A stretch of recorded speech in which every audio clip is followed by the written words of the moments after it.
정직이의 영성과 삶, 상처받은 야곱이 가족들에게 입힌 상처들.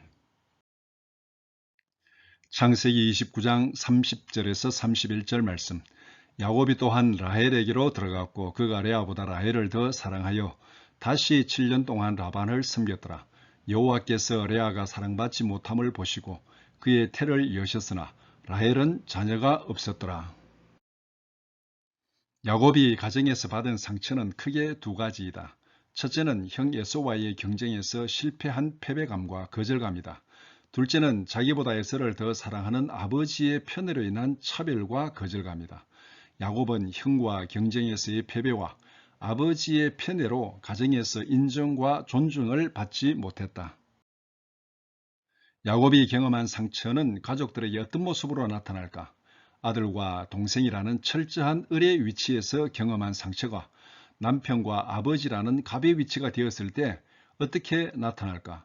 가정에서 야곱의 행동을 관찰하는 것은 우리들의 상처를 진단함에 있어서 대단히 중요한 관전 포인트이다. 야곱의 가정은 대단히 복잡한 구조로 시작되었다.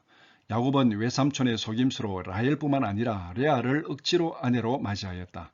레아와 라헬에게 여종이 하나씩 더해졌다. 야곱은 전혀 의도하지 않는 상황에서 사랑하는 여인과 사랑하지 않는 여인이 섞여 있는 4명의 아내를 가지게 되었다. 성장 과정에서 야곱이 경험한 상처는 가장이 되었을 때 자기 가족들을 무차별적으로 찌르는 가시가 되었다. 야곱의 내면에 깊이 쌓인 상처의 파괴적인 부작용은 1차적으로 그의 아내들에게 그대로 표현되었다. 야곱은 아내들을 끊임없이 차별하였고 지속적으로 패배감을 느끼게 했다.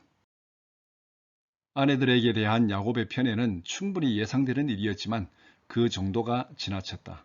아내들에 대한 야곱의 차별이 얼마나 심각했던지 하나님께서 적극적으로 개입할 정도였다. 여호와께서 레아가 사랑받지 못함을 보시고 그의 태를 여셨으나 라헬은 자녀가 없었더라. 창세기 29장 31절 말씀. 레아는 하나님의 개입으로 아들을 낳게 되었지만 여전히 남편의 사랑을 받지 못하였다. 하나님의 은혜로 아들들을 낳게 된 레아가 아들들의 이름을 짓는 과정을 보면 그녀가 남편의 사랑을 받기 위해서 얼마나 처절하게 몸부림치고 있는지를 충분히 알 수 있다. 첫 번째 아들의 이름을 루벤이라고 지으면서 레아는 이렇게 고백한다. 여호와께서 나의 괴로움을 돌보셨으니 이제는 남편이 나를 사랑하리로다 하였더라.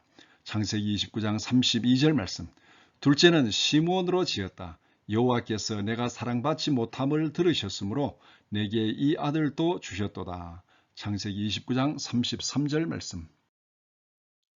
세 번째 아들은 레위라고 짓고 이렇게 고백한다.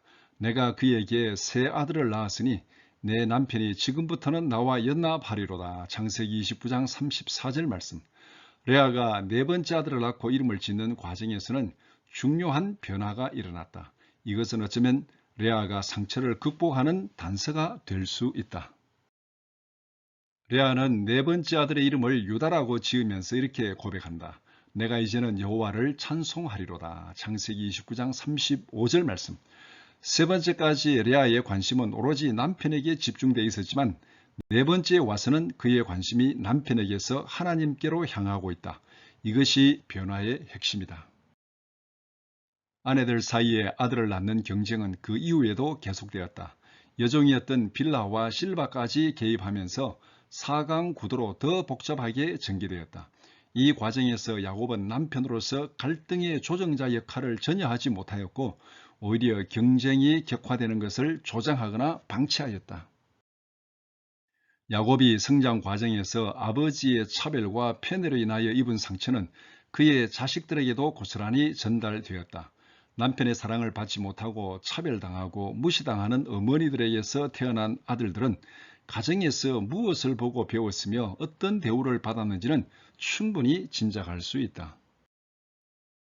야곱의 아들들은 차별당하고 무시당하는 어머니들의 상처를 몸과 마음으로 공유하면서 성장하였을 뿐만 아니라 아버지로부터도 노골적인 차별과 무시를 당하면서 성장하였다. 그들이 아버지로부터 어떤 차별 대우를 받았는지는 두 가지 사건에서 적나라하게 드러난다. 첫 번째 사건은 야곱이 가족들을 거느리고 고향으로 돌아오는 과정에서 죽음의 위험에 직면한 순간 자식들에 대한 그의 차별 대우가 그대로 드러난다. 에서가 400명의 군대를 거느리고 온다는 소식을 듣고 야곱은 아들들을 세 등급으로 나누어서 죽음의 위험에 노출시켰다. 야곱이 눈을 들어 보니 에서가 400명의 장정을 거느리고 오고 있는지라 그의 자식들을 나누어 레아와 라헬과 두 여종에게 맡기고 여종들과 그들의 자식들은 앞에 두고 레아와 그의 자식들은 다음에 두고 라헬과 요셉은 뒤에 두고 창세기 33장 1절 2절 말씀. 이렇게 죽음의 순서를 정했다. 죽음의 위협 앞에서 맨 앞에 죽음의 순서를 배당받은 아들들과 아내들의 마음은 어떠했겠습니까? 아버지로부터, 남편으로부터 사랑과 존중은 고사하고 가장 먼저 죽음의 자리로 내몰린 그들의 거절감을 어떻게 설명할 수 있으며 그들의 상처는 누가 위로할 수 있겠습니까? 두 번째 사건은 요셉을 편애한 것이다. 요셉은 노년에 얻은 아들이므로 이스라엘이 여러 아들들보다 그를 더 사랑하므로 그를 위하여 채색 옷을 지었더니 그의 형들이 아버지가 형들보다 그를 더 사랑함을 보고 그를 미워하여 그에게 편안하게 말할 수 없었더라. 창세기 37장 3절 4절 말씀. 야곱은 자신이 성장 과정에서 아버지의 편애로 씻을 수 없는 상처를 경험하였음에도 불구하고 출생 과정에서부터 거절당하고 차별당하는 아들들의 마음을 조금도 보살피지 못하고 배려하지 못했다. 오히려 자기가 경험했던 것보다 더 크고 심각한 상처를 아들들에게 물려주었다.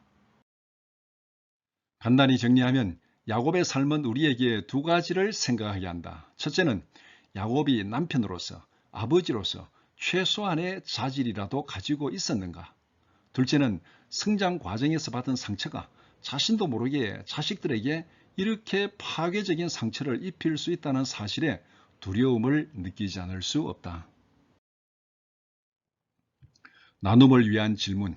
첫째, 야곱은 성장 과정에서 가정에서 아버지로부터 어떤 상처를 받았는지 창세기 25장 28절을 참고하여 이야기해 봅시다.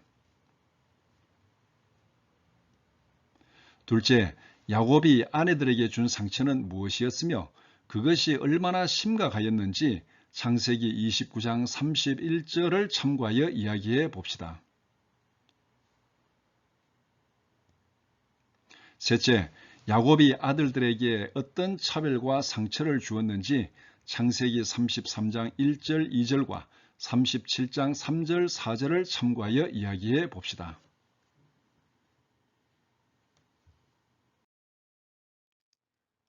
끝까지 들어주셔서 감사합니다.